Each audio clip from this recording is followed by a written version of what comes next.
Bonjour, hello everybody. Thank you for being here. My name is Souleymane Bachir. I'm the chair of the French department, and it is really a redoutable honor, as we say in French, to be introducing Gayatri Spivak. Because usually when introducing our colleagues, we first say that they do not need introduction, and then we proceed reading their resume to an audience thankful that we are explaining to them who the colleague actually is and what she has written. So you would understand that this is an impossible task when you introduce someone who truly does not need introduction, and Gayatri Spivak is certainly such a someone.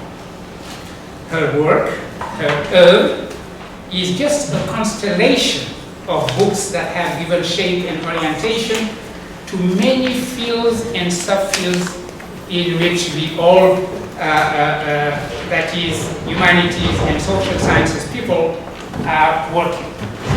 Deleuze famously asked what it means to be a philosopher, what is philosophy and what it means to be a philosopher, and he answered that to be a philosopher is to create concepts. It is a very kind of manual work, actually.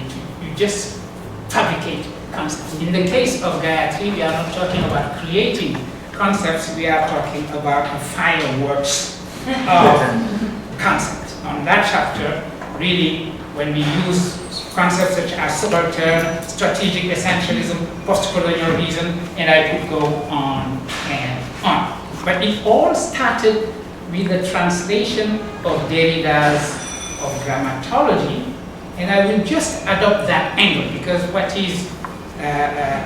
makes the job of introducing someone like Gayatri easy.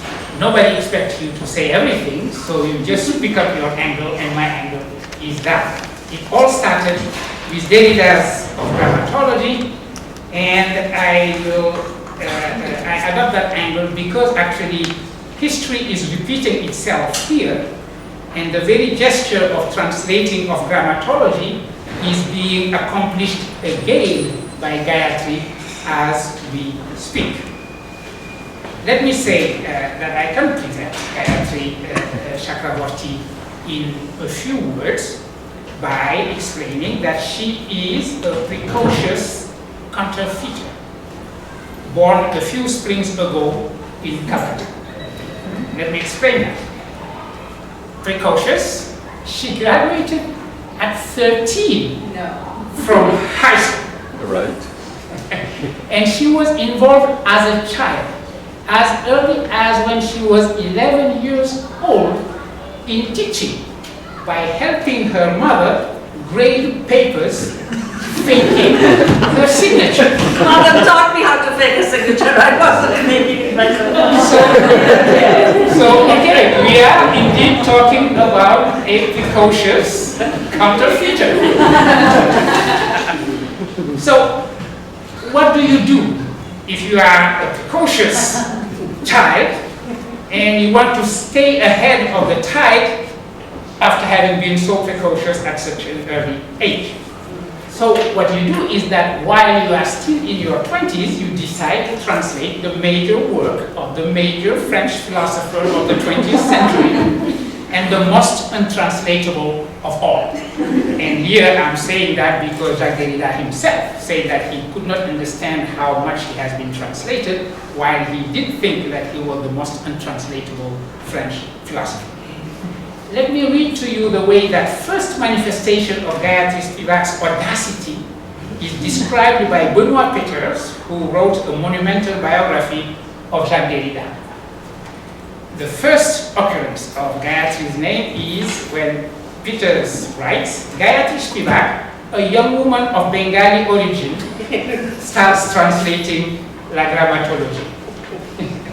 Then, a few pages later, Benoit Peters writes this, a young woman of Indian origin, Gayatri Chakravorty Spivak, plays a determining role in the reception of Derrida in the US. translating the book of grammatology would have been audacious enough and a way of continuing to be precocious. But to write a 100 pages preface establishing the meaning of the whole enterprise of Derrida and realizing what Benoît Peters, quoting François Cusset, calls a capital toppling over, basculement capital, is indeed keeping on being precocious. After her preface, it became clear, simply, that Hegel, Nietzsche, Freud, Husserl, and Heidegger were all proto-grammatologists. I've said that Gayatri has now completed a new translation of La Grammatologie. No wonder her publisher did not want to hear anything about writing a new preface, which was her original plan. Even if you are Kant, you do not replace the first preface of the Critique of Pure Reason. What you do is you write another text that will be known as the second preface. You do not tear down Gayatri, a historic monument, even if you plan to replace it by a cathedral. Yes, Gayatri, a monument. That is what happens to you when you are so precocious, even if you feel that you are just getting started. We are looking forward to your second preface then. And on April 28, we will be celebrating it here at Columbia. Please mark your dates already. Speaking of monument, Assia Djebar was a monument of world literature. Before she was a French immortal, she was also a young woman of Algerian origin, as Benoît Peters would write. Who could better than Gayatri Spivak be the keynote speaker of the celebration of Assia Djebar? Please help me welcoming a young woman of Indian origin.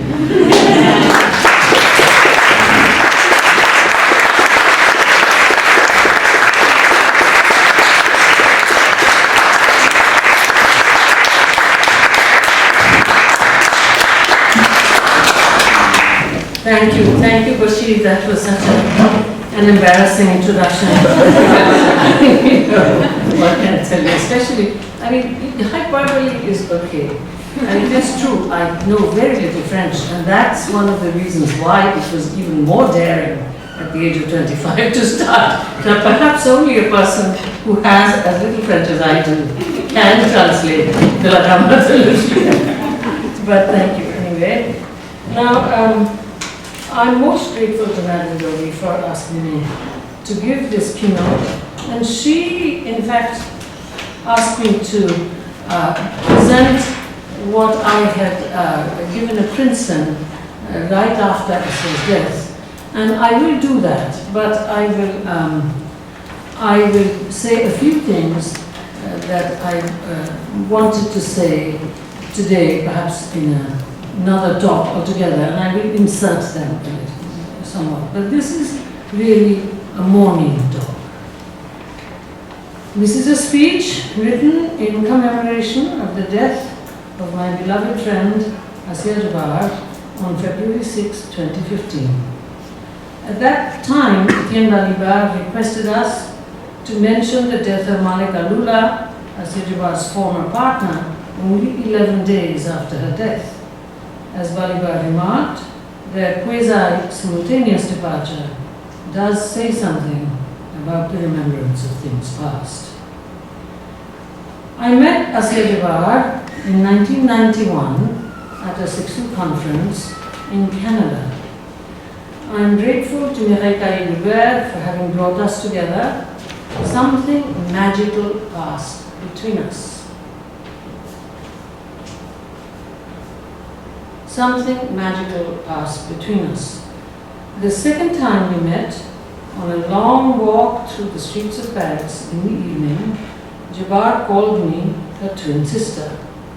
I was overwhelmed that she dedicated her last book to me, Nulle part dans la Maison de mon père. At Cerisy, in her presence, I tried to understand what that dedication meant. Last time that there was a Djebar event at Cerisy. I had wanted today to talk a bit more about this dedication, about the task of reading when a text is publicly dedicated to the reader. I had wanted to present that paper at Cerisy in her presence, but Assia was not yet ready, she said to me, for a public representation of what had passed between us. I will insert a moment of those considerations here. I will show you an image. I will show you an image of the dedication itself, public and private. See, there it is, she wrote a name. Ironically, indecipherable by me, the private, her name. I thank my Moroccan friend, Usama Sharibi, and my US friend, Jill Jarvis, and she's my neighbor as well, for assuring me that it was indeed her name. This is why I say I'm not part of her entourage. I'm not part of her group. This is a very symbolic gesture, a name written. I mean, I've written my name in Bengali many times for her at her request, but I have never asked her to write her name for me. And there it was, and I had not thought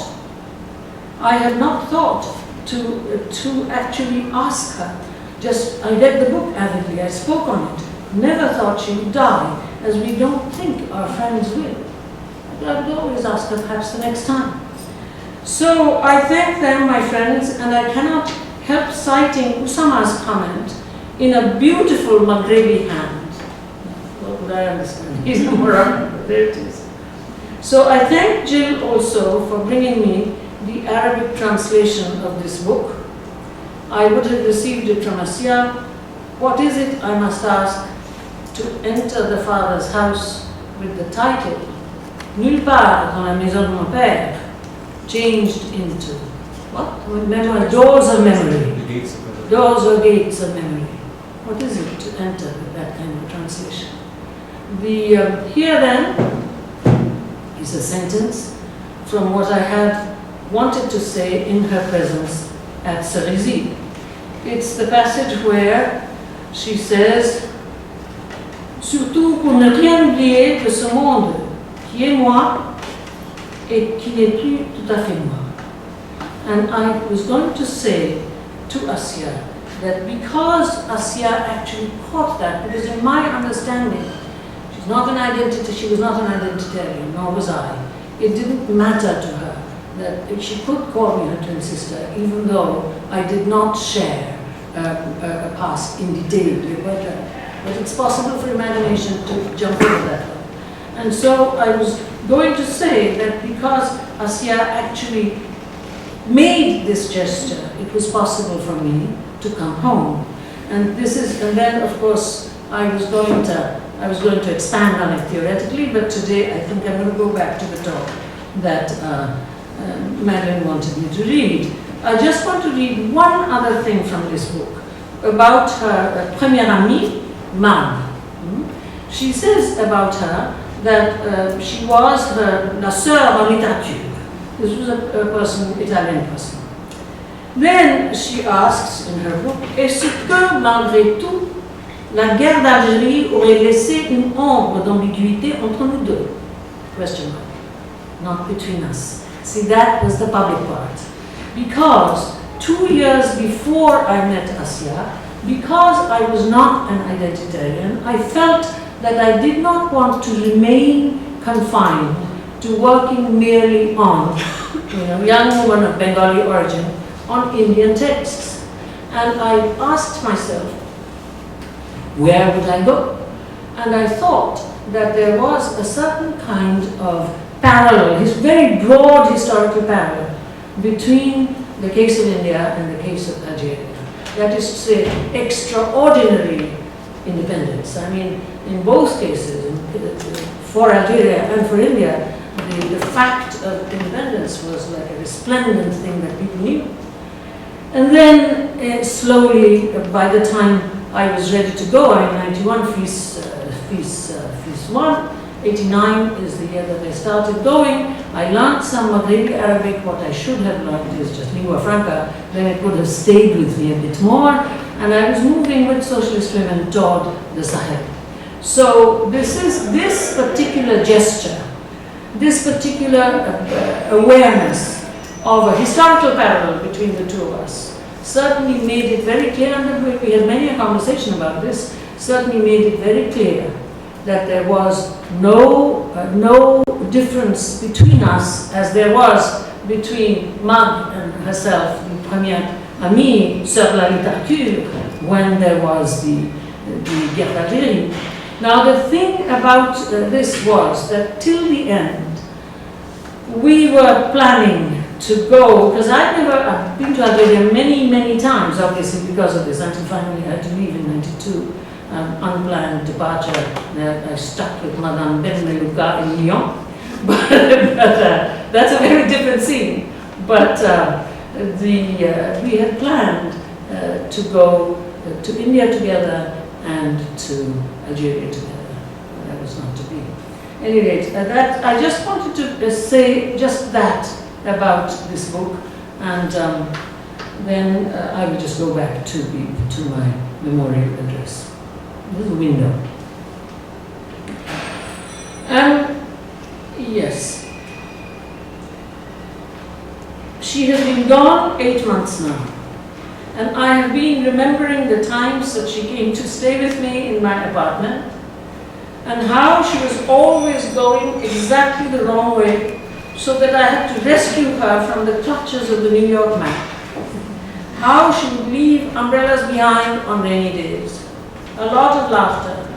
I've been remembering how we drove together to upstate New York and shared a room in a tarted-up 19th century inn, where we had 2 days of absolute delight.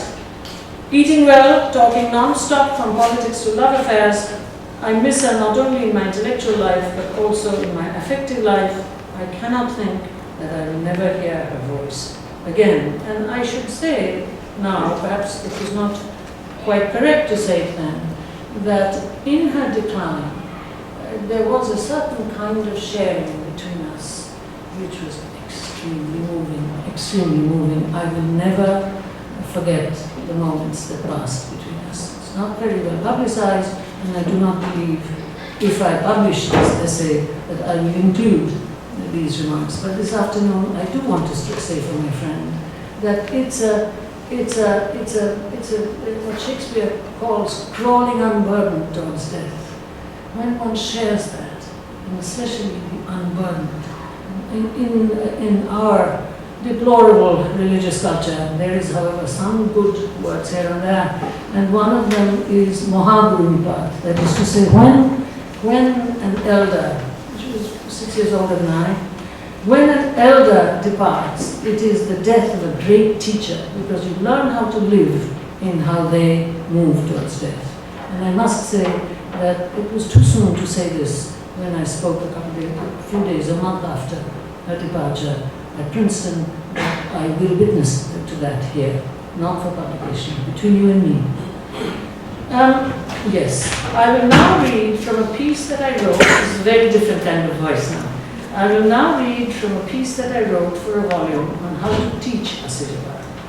This was when she was already somewhat in decline.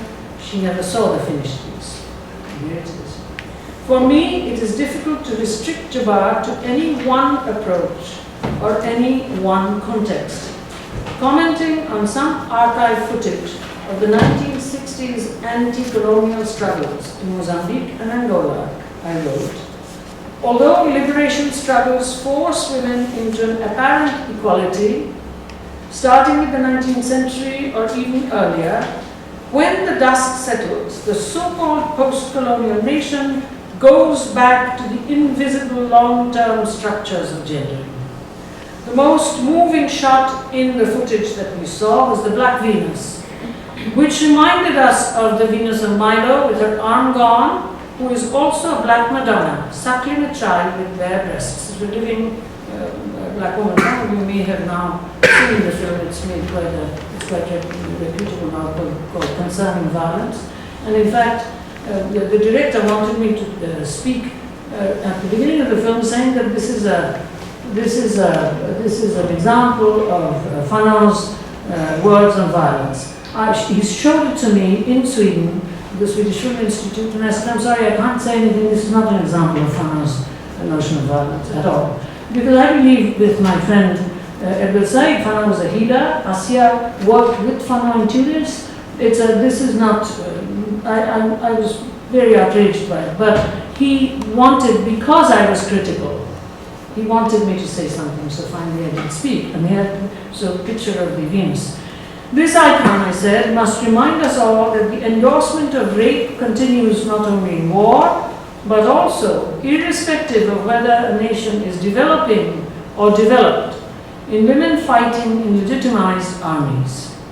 Colonizer and colonized are united in the violence of gendering, which often celebrates motherhood with genuine pathos. Now this, the violence of gendering, the celebration of motherhood with genuine pathos, this I realized later that this entire insight came to me from Djebar in Forbidden Gaze, Severed Sound, where she says that the iconic picture of the mother is right after she's given birth, because she's completely unthreatening as a woman.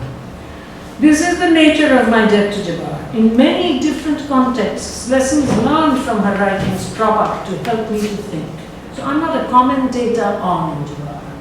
I'm someone who learns from. First of all, I mentioned the Mohammed stuff, but someone who learns from the gift of the friendship with this extraordinary woman. Who can forget such tremendous insights as the locked steel car with the modern Algerian woman driving as still a veil?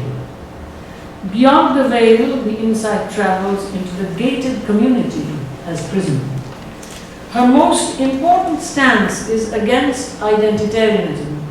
If you cannot say yes to the enemy, you cannot practice freedom. This is imaginative activism.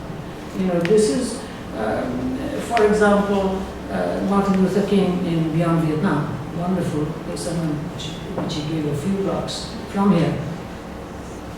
If you cannot say yes to the enemy, and I will say this, that my everything did not begin with the mythology.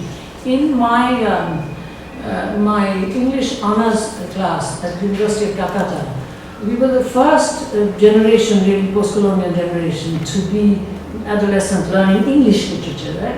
English literature by choice. And there, the way, now I understand, didn't then, the way we learned English literature was, in fact, to say yes to the enemy.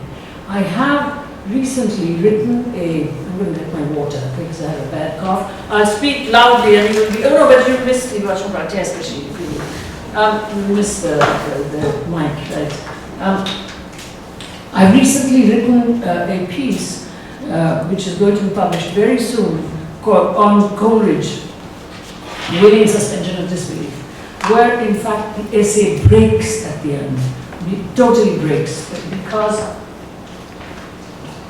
of the impossibility of staying with, I would have said more, but this is not about me, this is about Assia, because of the impossibility of keeping that powerful saying yes to British Romanticism as even source of all kinds of stances against capitalism and still keep writing today. And believe me, I dedicated that to Stuart Hall, but the first thing that I thought of when I finished it, that was, Assia was dead by then, I thought that Assia, who would say to me, I don't know what people are going to say about my work on Carthage, because I quite like Polybius. That I really thought that Assia would understand what I was talking about, this stuff. So, thus in the beginning of Fantasia, she tries to gaze at her hometown as the conqueror had. You cannot enter the conqueror's mindset, capture his gaze without sympathy. This is the opening of her book, and it makes a tremendous impact on the careful reader. Invites her to a sort of imaginative activism, which is a complicity folded togetherness, a folded togetherness between metropolitan French and Francophony, if you like. Her embrace of Camus, full of nuanced detail, is a mark of this complicity. And one could also say, of course, a good deal about spectrality, as she comments on Derrida's spectrality, but that would again take me away from the main part of the talk. The double bind of Francophony for an Arab woman of her generation, denied entry into written Arabic, is part of Djebar's theme. French is manifest because Arabic as writing medium can only be desired. That desire describes a huge paraf all across her work, not a signature, but a paraf, broken by an early decision that had legitimized a mere polarization. I will not write in French, but make a film. The result is the exquisite Nubar, The Women of Montchamp, which won the Critics' Prize at Venice, and Azerda winning a prize at Berlin in 1983.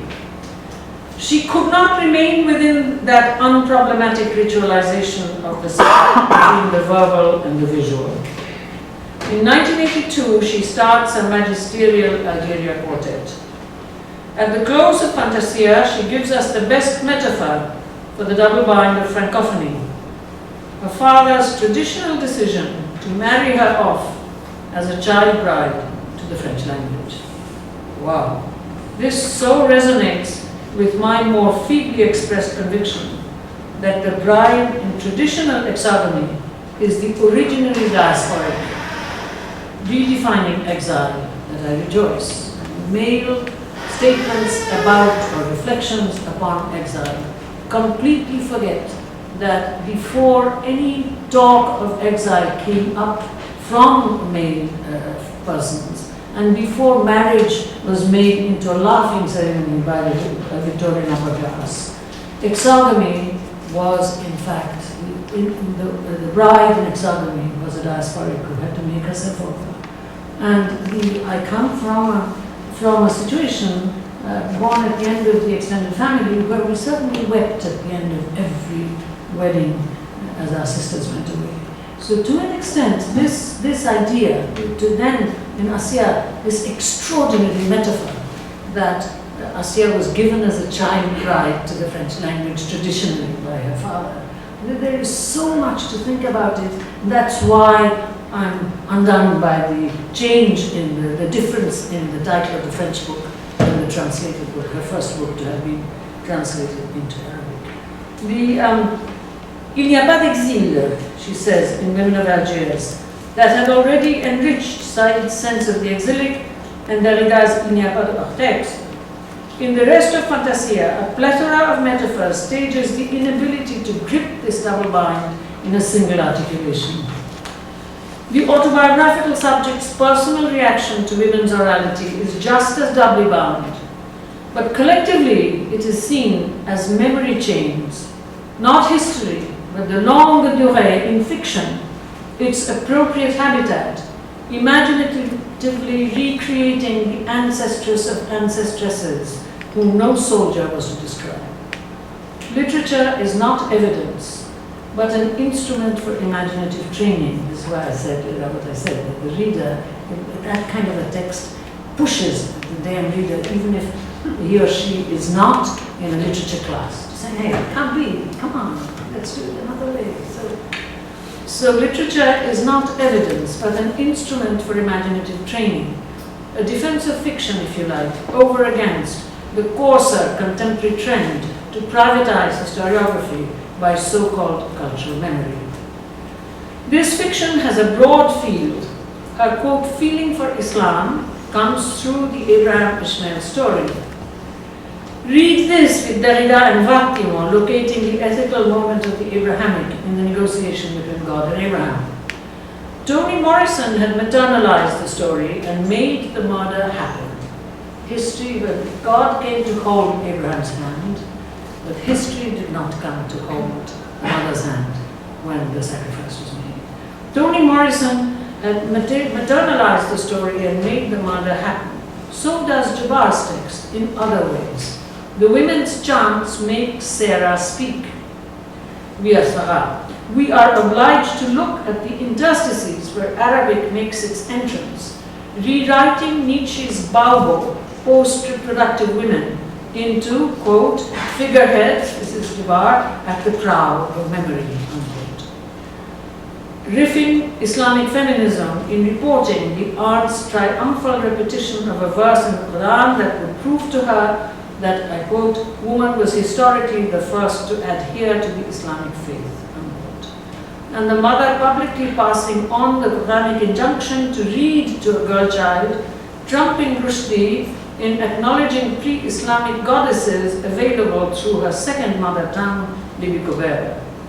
I have laid out other connections with Derrida in ghostwriting, a piece that brought a published reprimand from Derrida. Her excavating reimagining through musical form is most specifically true, of course, of Far From Medina, but as a theme, it is present and beckoning in all her writings. And here again, the interstices of history. I remember many conversations about this with her, sitting on benches in Paris about what text she read with what teacher in order to be able to do this and so on. Djebar's main intent is thus not specifically to be true to her Arabic sources in Medina, but rather respectfully to transgress and imagine and flesh out the moments where women make their appearance. Her opera, Daughters of Ishmael and Wind and Storm, shown in Rome and here in New York, some of you will remember that one, gives us a sense of this. Mariana Dotti, mourning from Italy, remembered that luminous occasion at Columbia when Assia Djebar's and Toni Morrison's operas played together. And Angela Davis and Leila Ahmed were commentators. It was a magnificent occasion. From Children of the New World, which should be read with Fanon's Wretched of the Earth to gender the scene, to The Tongue's Blood Does Not Run Dry in 1997, is a trajectory where fiction and historiography merge and the inevitable failure of decolonization is spelled out. It calls for, and some of you will remember in this room, Bachir, you were sitting with me, when I was commenting on the horrifying injustice and killing of the Muslim in my country recently near the capital city, what I was reminded of was Josie Fanon and then Assia quoting it, the wretched of the earth again, but Algerian killing Algeria. So to an extent, that failure of decolonization is spelled out. It calls for, as Djebar remarks in the postface of Tongues, an absolute reader whose self-inflicted death an extreme image of reading. The reading is, of course, the effacement of self. You want to go out as far as you can. It's not possible, but nonetheless, you resist your desire to familiarize everything. And so, but this is an extreme image, absolute death, absolute reader, will assuage nothing. This book shows, the postface in the Tongue's Blood Does Not Run Dry, shows what the personal is political can really mean. Mature sexuality, women as teachers, daughters, mothers, wives, sisters of brothers, French gone Arab, gone Berber, gone French, and so on, indefinitely. The history that can heal but will not be allowed to, because men under colonization have had no practice of freedom, and therefore will kill. The double bind of the commitment to the named country, which is yet emptied of its name, becoming what a Lacanian might call a parole vide, pushing into a Paris of exile, runs through many permutations. The emptying of the name of Algeria is consummated at the end of So Vast, the prison. Djebar takes enormous risks here, laying out the themes of her fiction in a cinematic style, keeping the responsible reader working at transitions, detailed account of sexuality, a plunge into the longue durée of history, filmmaking as turning the burqa inside out in the camera's little eye, Carthage and the Berber script, and finally the bloody Algeria of retaliatory violence. If women's suffering is vast and generalized, death by torture, knife, bullet, throttling, and rape is narrow. We are brought here by way of many effacements, as in the section titles, to the imagined death and historical fact of the Berber hero Jugurtha in a Roman dungeon, more than 2,000 years ago, uttered in the tongue of the Berbers. In Jugurtha, Djebar touches continental Africa. And again, you remember another occasion in this room. Djebar touches continental Africa. He, for her, is the first African Lumumba, betrayed by his own kind in collusion with the imperialists. I quote, "The blood of history and the oppression of women," Djebar writes in parenthesis at the end of this anguished book that took her 7 years to write. In the end, she makes the narrator, Isma, the name, and that naming is staged in the staggering last movement, act out absolute readership, wounding her body's voice machinery deeper and deeper with a knife. Her exile is now described bitterly as fugitive and knowing it. If in so vast a prison absolute readership is staged, it prepares us for Algerian white, where Djebar, as mourner graduating from solitude to collectivity, is herself the absolute reader of, and I quote, "that blurred and broken white from which she reconstructs a margin." It is hard to believe, and it is hard to advise a way to read this book. The form is a procession of the dead. In the manner of the Ernesto Cardenal and Marilyn, and I hope some of you here have seen that extraordinary film, it's a Cuban film. In the manner of the Ernesto Cardenal and Marilyn, she mingles the assassinated with the, quote, naturally dead of disease, accident, suicide. That's Cardenal's question. You know, asking his God, you know, he was, after all, perhaps he is a priest. Is it true that for you, the death of this one woman is the same as the death of 100,000 Latin American children? It's a hard thing, this notion of equality. So therefore, Assia, in this book, she mingles the assassinated with the, quote, naturally dead of disease, accident, suicide. As in all her work, she transforms the wisdom song, reminding us of African writers, especially for me, Ama Ata Aidu. She comes out of the somewhat single-issue woman focus that she has sometimes had. I quote, "It is no longer just the night of women separated, isolated, exploited as mere child bearers." Here more than ever, Djebar, an abiding pacifist obliged to inhabit violence, brings colonial and post-colonial violence together, exclaiming in October 1988, "Once more, O femmes, the wretched of the earth." At the beginning of our friendship, I had been drawn to Djebar because she had acknowledged Bengali as an Islamic language in her Women of Algiers. Drawn not so much on my behalf as on behalf of my friend, the poet Farhad Mazhar, whose brilliant poem, it's a poem in Bengali addressed to Allah, it says, "Bangla tomar noy." Bengali is not yours. Addresses Allah, saying, "It's ours, Lord." You know, because of course it's not given any kind of respect as an Islamic language.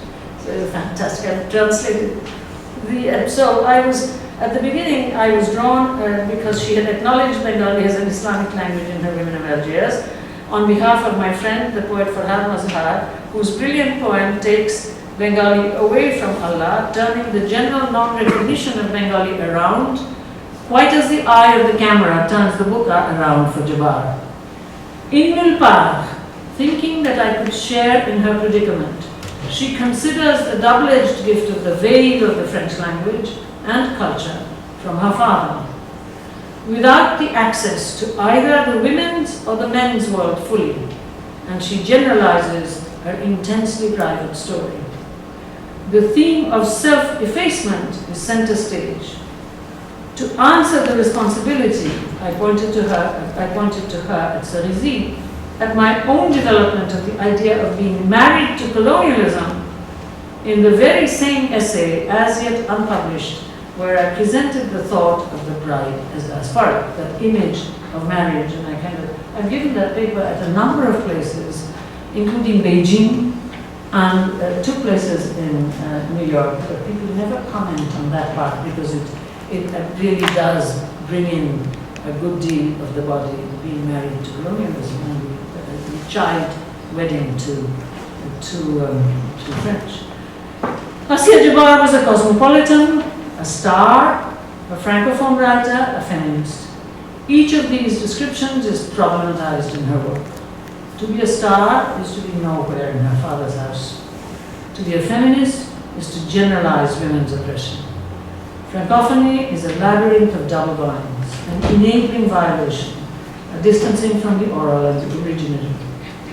And cosmopolitanism, where her rescuers are Ibn Khaldun, Augustine, and Pauline Malone, is the choice of an elsewhere, as she makes clear in Algerian White. In my global peregrinations, I see unconditional ethics transformed into knowledge management with toolkits. In Djebar's defense of fiction, and mine too, Ya Assia, we hold out for the imagination. Thank you.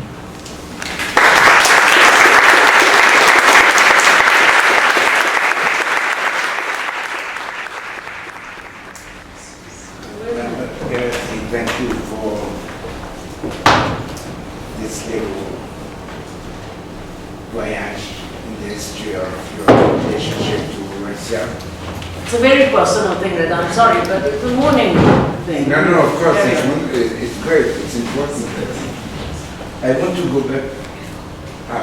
want to go back to, at some point you reminded us that Assia was born in a colonial context. So was I. Yeah, so I. So that's the whole Me connection too. also. Yes. And I was struck by the, you ended up talking about marriage to colonialism. And at some point, of course, it has to do with the schooling. The colonial situation was immediately linked to, for example, in Algeria particularly, they destroyed the madrasa and all the institutions. And for a long time, the idea was that in Algeria, the Algerians had no culture, no institutions, even though we could name a long list of wonderful philosophers, not to mention the Emir Abdelkader, who was part of two major organizations when he was living in France, and then he ended up almost a very important figure like Ibn Arabi in Syria, which is destroyed now. So the school, at some point I think I heard that you said, what text has she read at school? The reference to her, education, the context, and if we link it to the marriage to colonialism, one of the questions, and something that struck me, and I would like to have your idea about it, is what strikes me in Assia Djebar's work is if you confront her work to other writers, you don't have this kind of litany of the same, I would say, référence scolaire. A lot of contemporary writers, when you look at it, it's always the same thing. It's like in France, for example, France is Antonin Artaud, Mallarmé, Beckett, and Proust. In major philosophers, be it Deleuze, Derrida, etc. It's as if the major references are these writers, and maybe a couple more. So, but I think one characteristic, and you tell me if I'm mistaken, of Assia Djebar is that she never was trapped in what school, the colonial school, has taught us that was the references. The big names. Exactly. Okay, the big names. Yes, I'm completely with you there. And to an extent, we come also from a period when Baudel was thinking about not connecting history to the big names. And so, she was at the edge of these kinds of thinking. But having completely, and I'm almost doing a French thing here, je suis absolument d'accord, etc. Néanmoins. So, the thing is, I just realized that's what I was doing. But I may not be able to speak French, but I've hung out in France, But But I would say what I was talking about, and she chose that metaphor that her father had given her traditionally as a child marriage to French. So she's twisting that one around. Yes, academic culture, of course, school culture, totally. But I was also talking about women's relationship to their bodies. The ones who are colonial subjects relate to their bodies quite differently from the ones who are not. That was marriage, after all, is not just a metaphor. So to an extent, legitimized relationship. See, I was even in that piece, which perhaps I'll send you. I even talk, because that's more about me. I'm just saying here, I'm just referring. But Assia and I shared this one. We talked about this. In the Hindu marriage, what you sacrifice popcorn into the holy fire because the name of popcorn is large, shame. As to whether the name came before the popcorn came before the name, one doesn't know. So you are holding your husband with the veil tied, and you're making 7 rounds around the, around the fire, and you are sacrificing shame. It's okay to be naked with this guy. Now this being married to colonialism is the way we are, for example, in gym locker rooms, the way we are for the colonial subjects. So our relationship to our bodies are so different in terms of the use of shame. With this you can go into a lot of lycité stuff today. I'm not going to step there. But it was in connection with that Assia and I talked about it, the idea of but of course you're absolutely right, at school. And there she totally undid it by not remaining with the big names, like the guys who are waiting for their Metamucil in the Grand Amphi of the Sorbonne, all of those huge statues, but they all look like they're about to go to the battle. Anyway.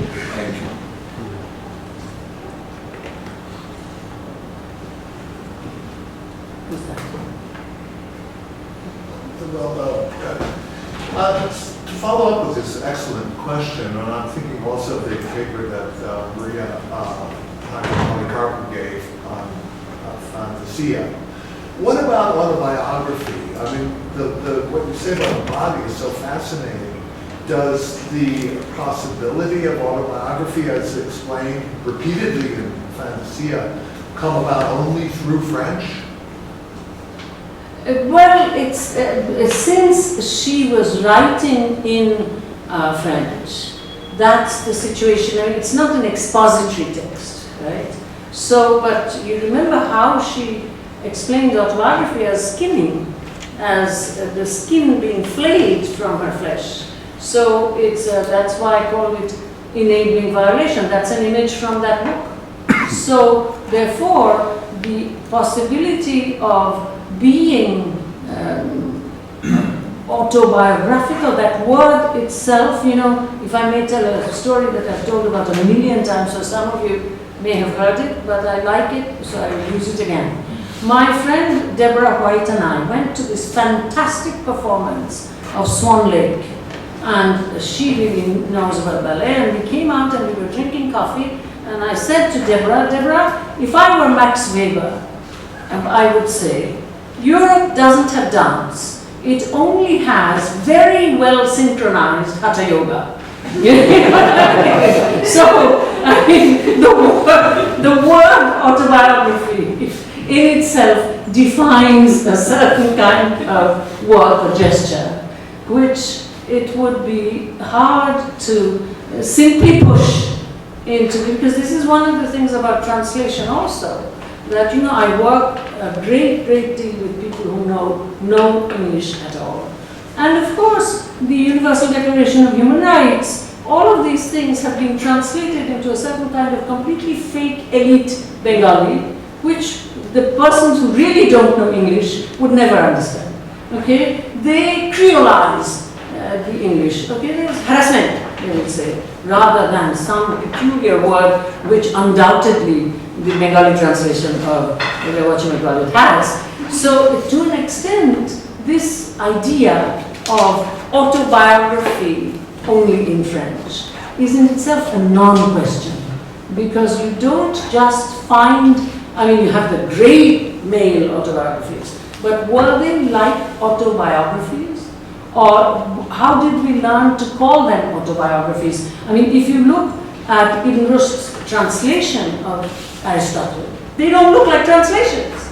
They do not look like translations. But therefore, is Lawrence Venuti going to tell us that those great translations are not translations? Luckily, he doesn't have the energy to learn Arabic and really give us some kind of a decision. So I'm really trying to make a very serious point.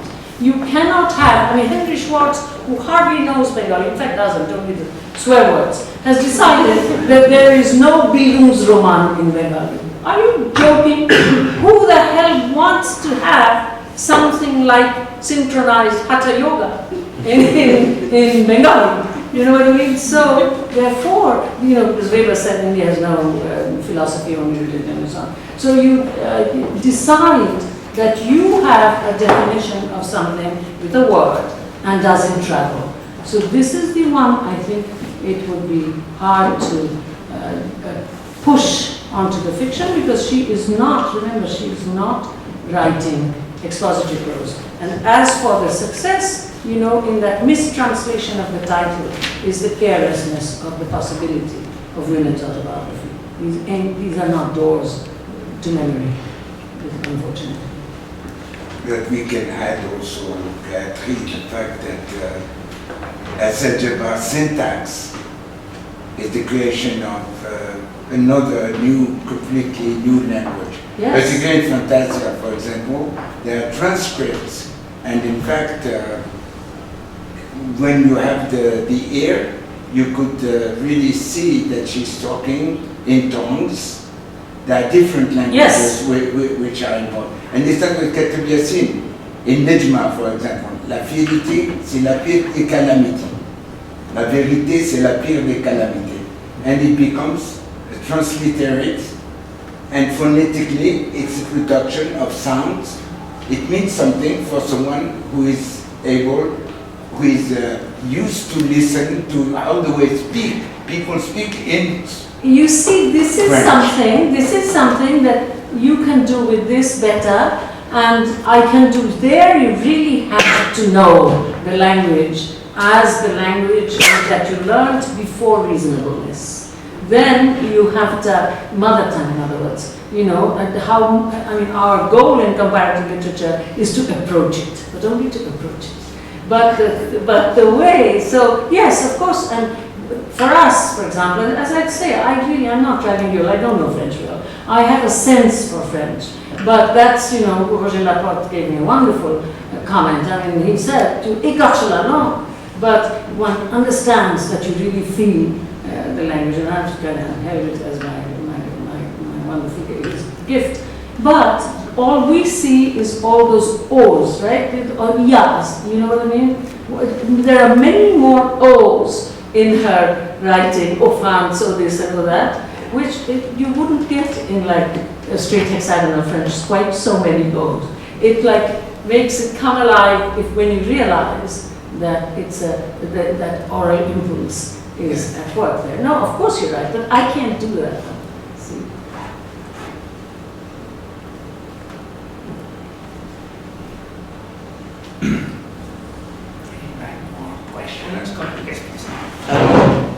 Can I ask something about this image of Djebar, about the notion that her father traditionally gave her in child marriage to the French language, and you mentioned then the marriage to colonialism. What is, from your experience, I understood these both images as being images of a female understanding of the notion of marriage. So you go into exile, and this is a very old image. You find it, for example, in ancient Greek poetry. I'm quite sure you do. what does then the French language and colonialism stand for in this imagery? Is it an abstract thing, or is it a male impersonation? And how would, is there an equivalent situation in a colonial or rather post-colonial condition where males would experience such a thing? Because that would be very interesting to see the difference in the experience of bodies between a female and male body in such a context. What a wonderful question that is. It's a fantastic question. I'm not going to be able to answer it in one word, but I'm going to try, because these are thoughts that we think all the time, right? And of course, Edward Said did talk about the feminization of the colonial subject, etc., etc. I was not completely in agreement with Edward there, because there was an assumption that feminization was simply because the colonizer thought to be a woman was to be weak. And I think the choice of the kind of collaboration, it's a very class-fixed collaboration with colonialism that we really look at. We don't want to say this, but we look at this in India, we look at this in Nigeria, we look at the great colonialisms. You know, this is, when we were talking about Césaire and Senghor, I did mention this a little bit, right? It's complicated. But with the business of women, I mean, of course, I said it because she wrote that sentence. It was a metaphoric sentence. One mustn't push it too far. But in that marriage, it isn't as if the husband is an abstraction. My mother was married at 14, and my brother was born when she was 15 years old. I have hardly seen a more fantastic marriage than my parents. My father recognized arranged marriage. My father recognized that his child bride was an intellectual and protected her. She was much smarter than I am. She would have hit the stratosphere if she had had my parents. So one mustn't think, and she would say that, you know, to think that those kinds of marriages are always bad is because to be married at 14 is not such a fantastic idea to say, grant you. But, you know, my mother herself said that, you know, dear, arranged marriages are always criticized because people take the worst examples and then say this and that. And since my mother was an intellectual, she became one. She got an MA when she was 24 in 1937. She used Thai Bengali, right? So I'm translating Thai. So what she said, one should not put it against a blind moment of libidinal choice as free. So therefore, on the other hand, she said to me, this is when I was 15, I cannot arrange your marriage because the parent has to know, and she was a Hindu widow, it was a very, very difficult thing to say, because one must know what is going to make the child more or less happy in the future. You already have too much of a life outside of the family. I don't know what's going to make you happy. Now, this kind of situation is when the husband is not an abstraction. So therefore, when one says, you know, those exiles are when, like the migrant today, you know, we can talk about all of this in a very nice way, we're divided. But you go to the underclass, the guy who looks after the cars in my garage is from Bangladesh. He and I share a mother tongue. But he will not speak in Bengali with me because he does not speak English well, but he will speak English because there is, remember, after 9/11, all the South Asians coming out, South Asian Americans, we are Americans and so on. So there is a way in which the choice of the desire, and there is the migrant situation now, the desire to find justice under capitalism, the desire for a future for children, etc., this entire petty bourgeois ideology, if you like. All of this is not like despising where you're exiled. You know what I mean? The affect of exile is in the woman, but that's not her entire story. She also identifies with the place to which That's why Edward's quotation of Hugo's and Victor, is, as I've written, it is a wonderful statement that the guy made so many years ago, 12th century. But he was a cleric, and he could not understand that there was, if you are in a family, you cannot say this kind of thing in praise of absolute exile. So what can I tell you? It's not abstract. And as for the man, it's the metaphor of marriage has to be changed some, because in traditional marriage, it does not mean the same thing. So I think the metaphor is a feeling metaphor. That's what I was saying. That's why your question was so fun. We have to think that the metaphoric weight cannot be taken by the man who becomes identified.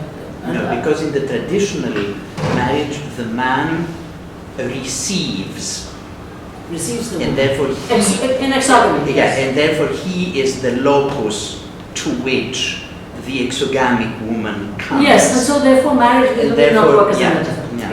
But that would be interesting to see from the point of view, where does the French language in that context and colonialism stand? And that would be very interesting as a way of understanding the particular way of location and dislocation. Yes. As long as we don't push it too far, all analogies are false analogies. So therefore, a metaphor must be honored in its metaphoricity rather than pushed so far that it's taken to be describing that a detour to absolute expository truth, right? But the questions are very important. So, next time. But Gayatri, I'm sorry to intervene again, but it's not every day that I have a chance to have a dialogue with you and our friends.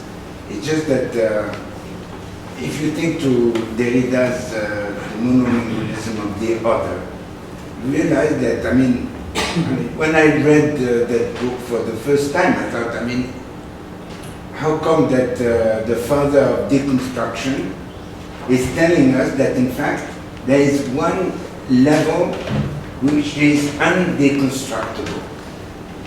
And for him it's exactly the moment where French is a colonial imposition on the Jews and of course on the indigenous people. So in other words, I would like to know what you thought about Derrida's thesis, which hasn't been understood by a lot of people. When it affects, for example, I couldn't stand having an accent. I have an accent that I detest. So it goes very far. You were talking about the body, but in this case, French was a very strong violence. The vocal cords and the voice and he's parts man of the body. Huh? Yes, yes. Now, as I say, let's not push the metaphor too far. And anyway, it's not Derrida's metaphor. So therefore, we have to keep the metaphor in its textuality, etc. Now, first of all, you will despise me for saying this, but in order for me to accept what Derrida really said, I need the text. It's an extremely complicated way of saying yes, no, either, neither, etc. It's not about.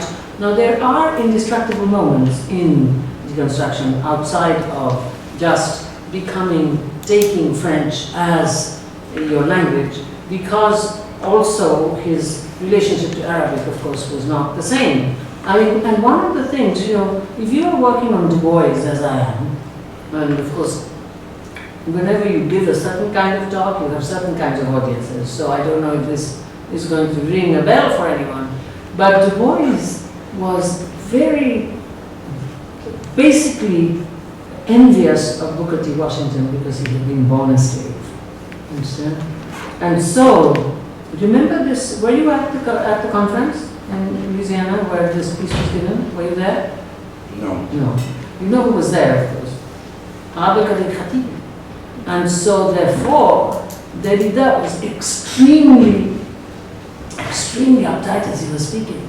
Just like with structure, sign, and play. This one he told me himself, because Lacan was there and was scared to death of Lacan. Filming in 1966. So therefore, again, you must take these things, and this is also very much part of deconstruction. I mean, I could find many passages for you. I mean, I'm reading the proofs right now. Many passages for you, which says the situation is part of the text, it's textual. So to an extent, that's the text within which it is written. Because he had no other language, on the other hand, it was also not his language. On the other hand, which language is whose? On the other hand, are not natural languages cases of telecommunication? On the other hand, ... So that's the Maison within which it is. And to say what it was he actually was saying, I would need the text, because that's an extremely slippery text when he talks about it. So it wasn't a good answer, but it was an answer. B minus.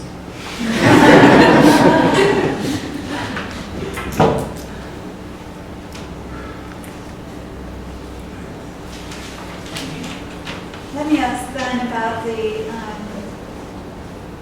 Arabic book that's on the table. You know, that it is, you know, one of only two translations of Djebar's works into Arabic. Related, incorrect. And you know, what to make of this, what to say now in the wake of her death about the question of translation into Arabic and her legacy survival in Algeria only in French? I think it's a task. Again, a very important question. I think it's a task. The way in which one makes of these national treasures, quote unquote, the way in which they're made national through translation is a scary thing.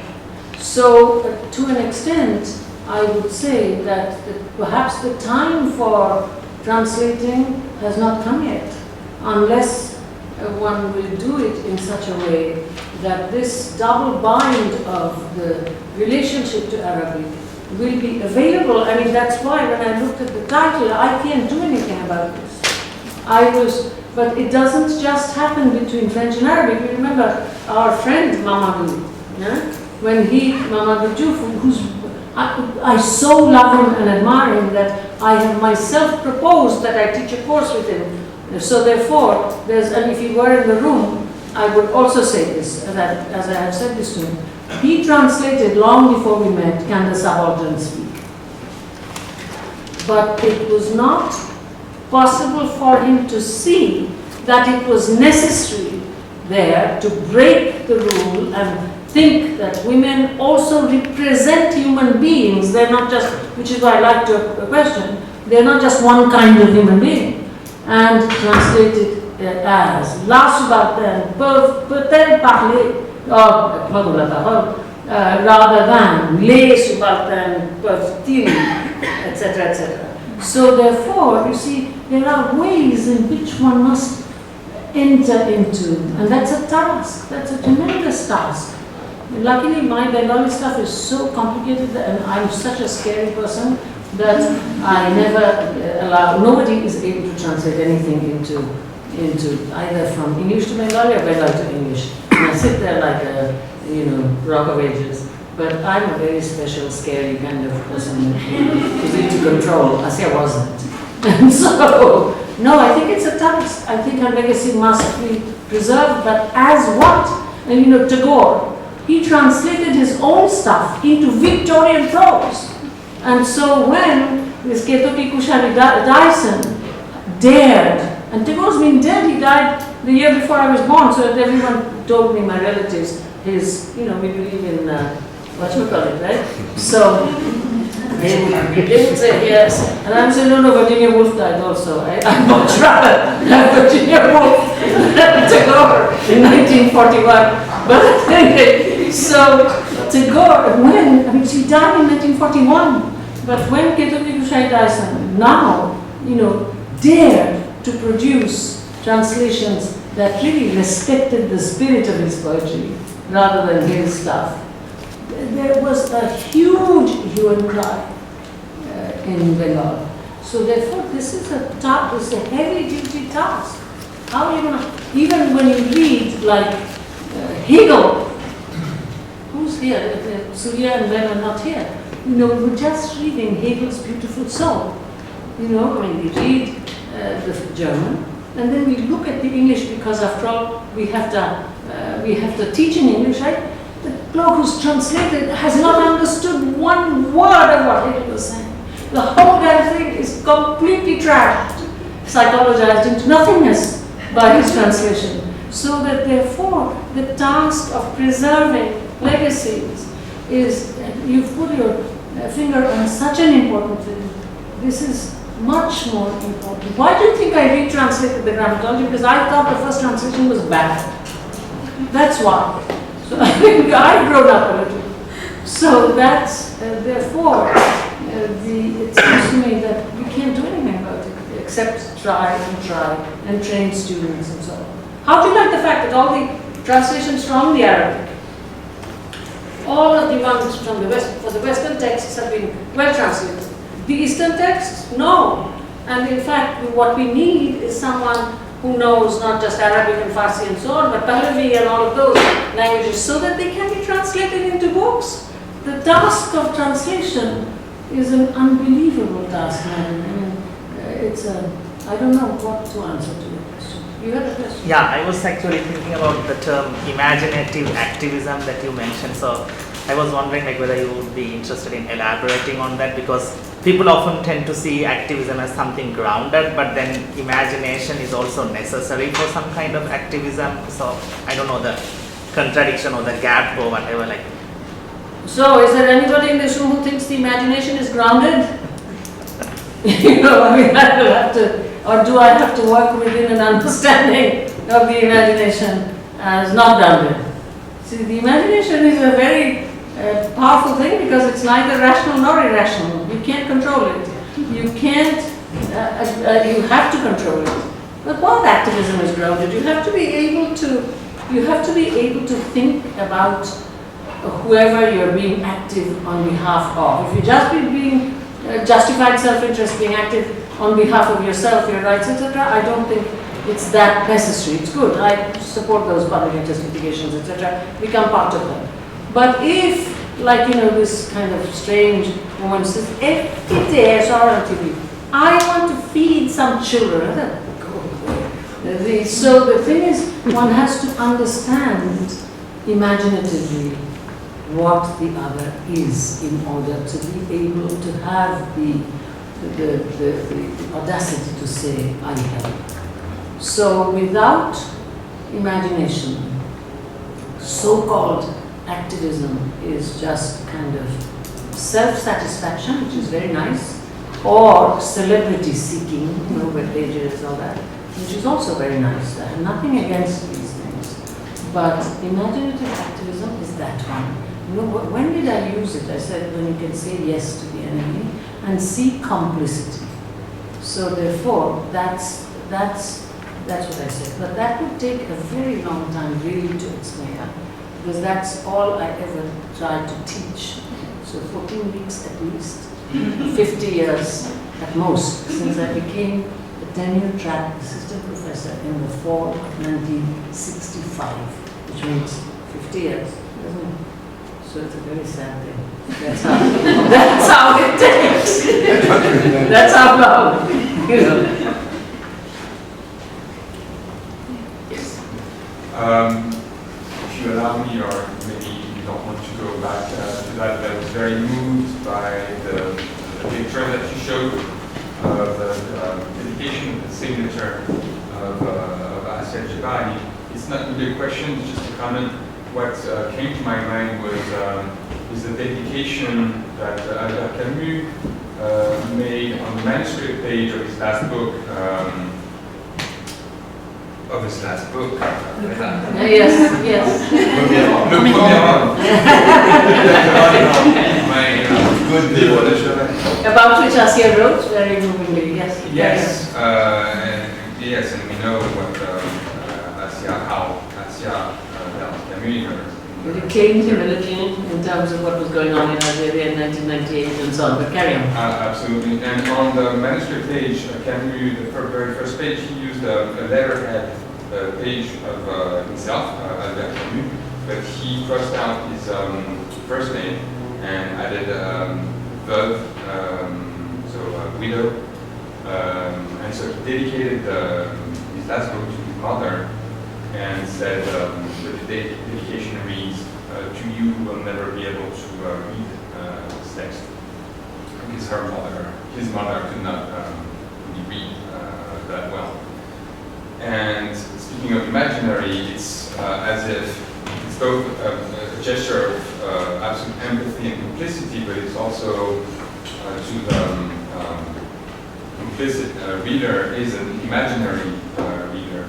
And in that dedication that Assia Djebar made to you in her last book, in that manuscript signature, I see a sort of absolutely beautiful gesture of empathy and invitation.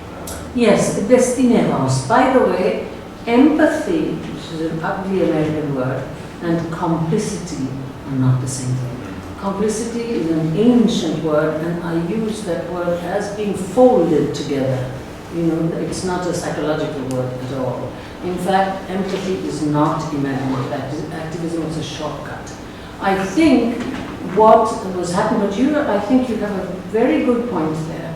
What I think happens there, that's why I said that what I wanted to talk about at Cerisy was, what is it to be publicly named as the reader of a text? I have a very long piece called Translating into English, which is included in a collection edited by Sandra Berman and Michael Wood, where I write about a book of poems called Pire Ishu Chakra. Chakravorty is my name, and it was then my name, now it's my middle name. And chakra is the Sanskrit word which in Bengali becomes chaka. Chaka, wheel, you know, chakra, etc. So Pire Isho Chaka means come back wheel. It was written by the poet who became really the most major establisher of a kind of postmodern poetry in Bengali, Vinay, whom I didn't know. But it was addressed to me, a sonnet sequence published in 1961 when I left the country. And so, and there's a handwritten manuscript which says to Gayatri, like this, a Gayatri, it says Gayatri, the handwritten manuscript. He looked at me from a distance in the coffee house and so on and so forth, but I thought he was a madman because, you know, when you're young and you're, you know, pleasant to look at, etc., when men look at you and they have hair, you know, you want to protect yourself from them. In fact, that's what happened with Derrida, because he really looked like a bird when I first met him in 1971, okay? This nylon socks, white, square-toed shoes, and, you know, and the terrible haircut, etc., and the guy's looking at me from a distance. You know, and then he came up and he says, "Je m'appelle Derrida," and I just completely died. You know, and so, but this guy, I never knew him, okay? But I have one of his poems, extraordinary poems, like I said, is a major changer of poetry in Bengali, which is a fairly strong poetic tradition. I have one of his poems where he asks me to fail and to let the sand collect inside the shells and in its own time become a bird. Fail, backlog. So this one is just in front of this one hangs in front of my desk. But my question there really was, what do you do with a text, a famous text, where you have been publicly designated as the reader? See what I mean? And that's the one that Assia was just ready to undo for me slightly, you know, by putting inside that thing that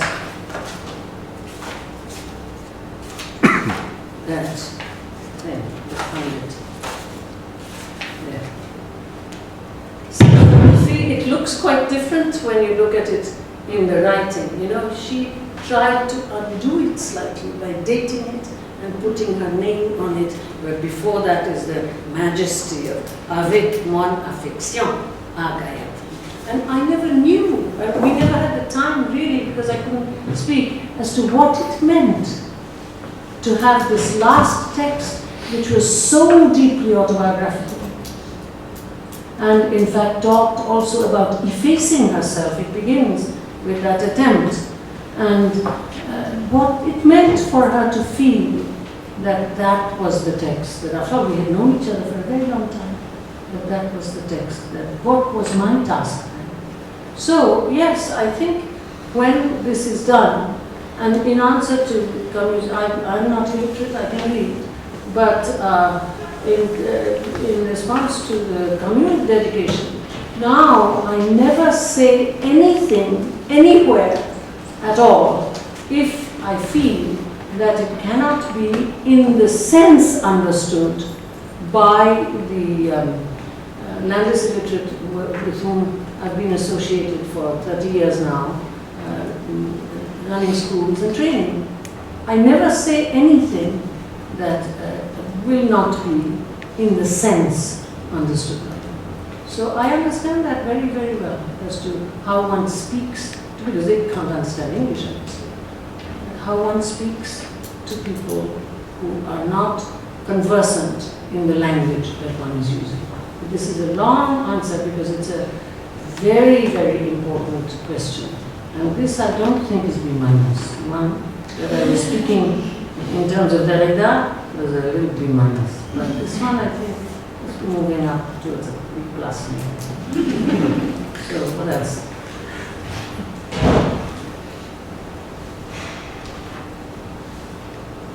Signature is in Arabic. Signature? It's in Arabic. Yes. Which is a language that you can't read. Yes, that's what I said. Yeah. I said the first, No. second paragraph of my No, it's just trying to digest. indecipherable by me. Except one knows that it's a signature, you see, which is why a signature, about signature is a mark, it's not language. See what I mean? Yeah. That's one of the things about it. That's why I said that in a text there is a paraph, not a signature. Because a paraph you have to understand because it's an image, it's not a signature. No, a signature is a very peculiar thing. It is decipherable even if it's indecipherable. I don't know what to make of it, but her signature, when she writes her name in Arabic, it's a different orthograph than the one here for the book itself, the official one. The Assia makes a long ya at the end, and when she writes with handwriting, she writes siya, a ya and the ta maruta, is no. So is this why Usama said that it was a beautiful, edited in a beautiful Maghrebi way? It is. But Maghrebi, is that why? Is it not like? Is it like more area regional than the lingua franca? Could be that. I don't know. That's what I mean. That I wouldn't know. But Usama Sharifi wrote me this morning when I said, "You're sure that this is the name, right?" He's a very dear friend of mine. And so because after all, I knew it was the name, but to bring it into, listen, I'm an academic. So I need to have assurance. And so I wrote it, because who knows who's looking at whatchamacallit. But Usama added this detail. It's a beautiful, written a beautiful Maghrebi and exclamation point. Usama, whom I had introduced to Assia near her apartment in the Rue de la République.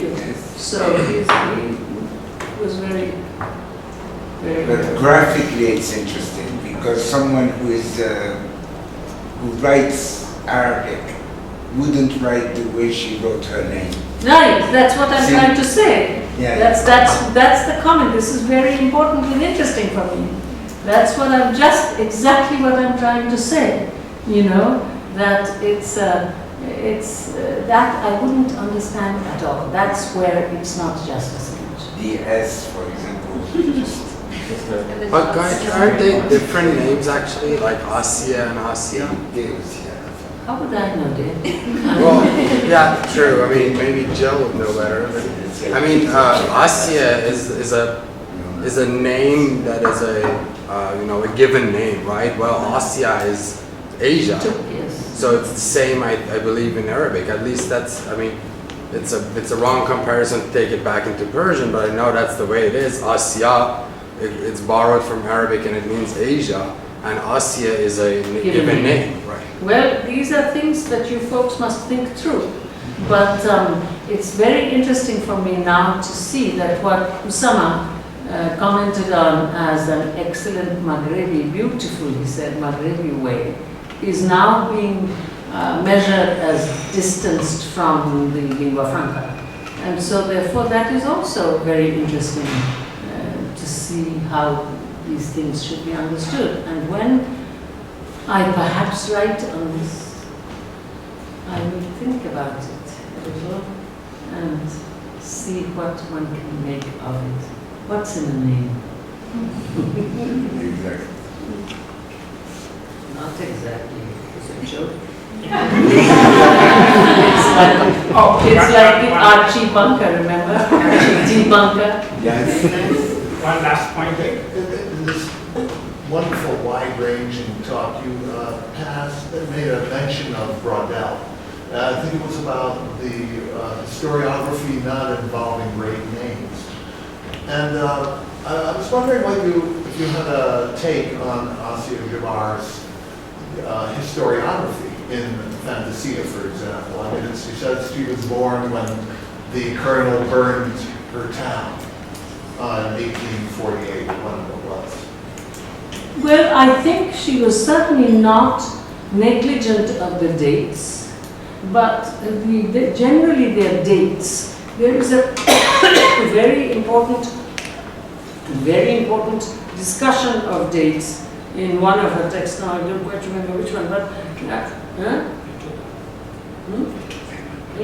I do. So I thought he was going to tell me what text.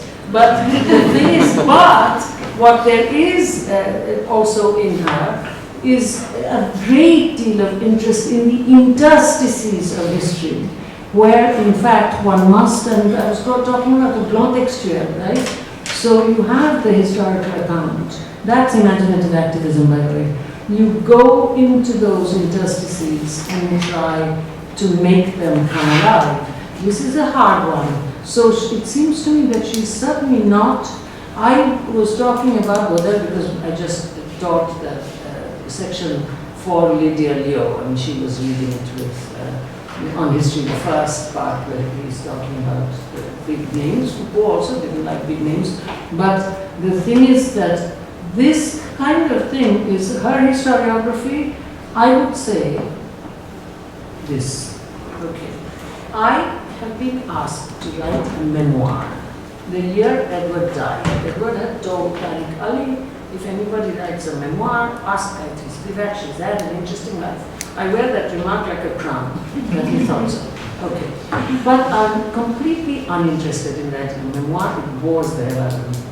But, so it's not written or anything, I didn't know that 10 years ago. But there are passages where there are chapters where I write in the memoir fashion about other things. When I have 10, I'll publish it. But the title of that memoir is If Only. Now this comes from Assia. This comes from the talk about autobiography, I've forgotten this one. It comes from Fandalji, where she is talking about a huge fight. And she's talking about the women, and here she's always focused on women, talking about the women who cannot mourn, who are at a distance, but wailing, etc. I'm not remembering exactly because I didn't read the text yesterday.